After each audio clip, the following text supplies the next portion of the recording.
VSO marketing manager here. I've got our violinist, Laura Markowitz, joining me from Jericho, Vermont, and she has played with the VSO for almost 30 years. Thanks for joining me, Laura. Yeah, thanks for having me. So, what was a typical work day like for you back before the pandemic? Well, if it wasn't during a VSO series,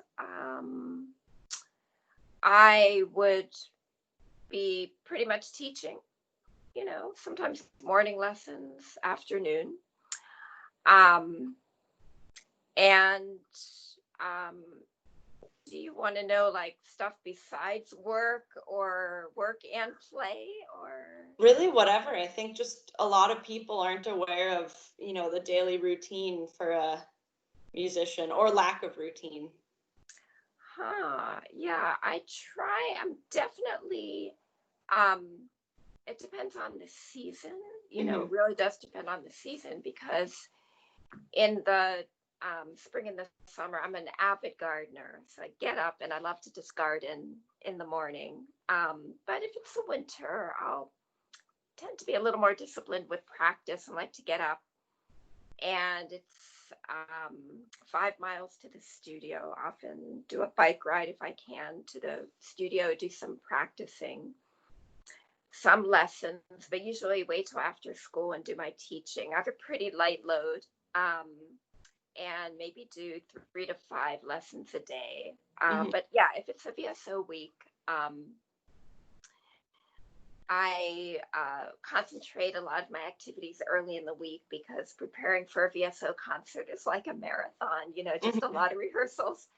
Yeah. And have to just be ready, so ready for that concentration of music making and get everything out of the way, and pretty much Wednesday evening on be devoted to going to rehearsals.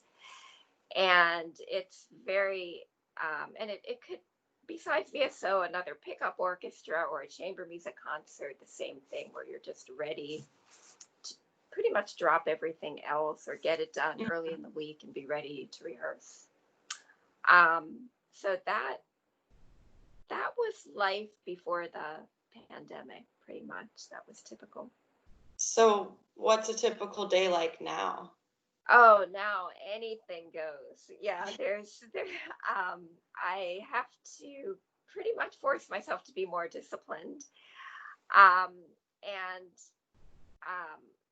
it's kind of evolved during the pandemic into a kind of a pattern. And again, seasonal. We're now heavily into gardening. Um, so that, and I'm also volunteering to help a local farmer produce food for the local food shelf. So I'm really getting up at dawn and doing a dawn walk and doing some hoeing very early for him. Sometimes they're just for my own garden. So that is a definite part of life now in this spring.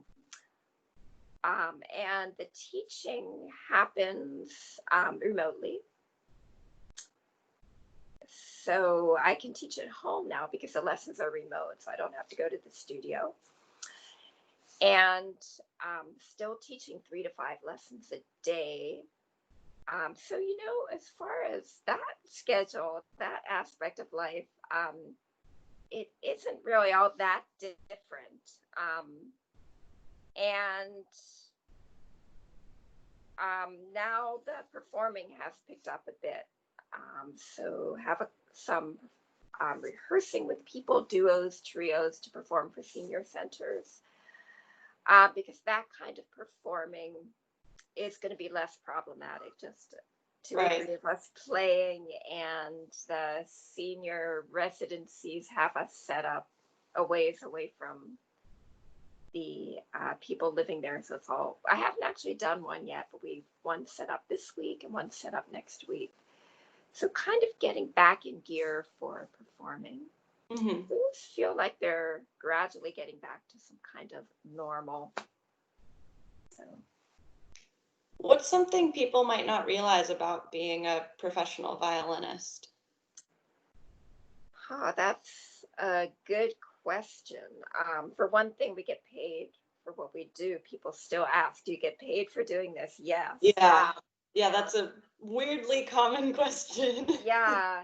So the combination of teaching, especially, and performing can actually make a career of that and earn a living. Um, I would also say I love playing. I mean, it's part of my life. Even though I'm a professional, I still play for fun. I love fiddling. I jam, jam, Swedish and Irish music. I really do love playing. The professional part of it is being very focused, disciplined, um, and it's a different kind of practice and focus. But there's still a love of music besides that. So that may be something that surprises people. That it can still be a fun kind of amateur even thing that you just enjoy doing. And yeah, those are the main things, I think. What's the most unusual show you've ever played? Well, before I moved up here, I played in the Florida Orchestra based in Tampa. And my last year there, 1990, we played for Super Bowl. The Super Bowl took place in Tampa, and Whitney Houston was singing the national anthem, and our orchestra accompanied her. It was amazingly thrilling. I loved Whitney Houston, and the funny thing about it though was that we couldn't do it live because of the whole situation, logistical things. So we airboated, and we had pre-recorded it. So we were actually just pretending to play. I do remember lining up to get ready to go out to play, and all the football players ran by us, and I remember just thinking, they look so big. They are, big and muscular, and they seemed superhuman running by us. But yeah, that's up there as one of the things. I'm so glad I did it. Yeah, that's a good one. Yeah. So last question, what's your favorite Ben & Jerry's flavor? I don't really do standard Ben & Jerry's anymore because I'm vegan now.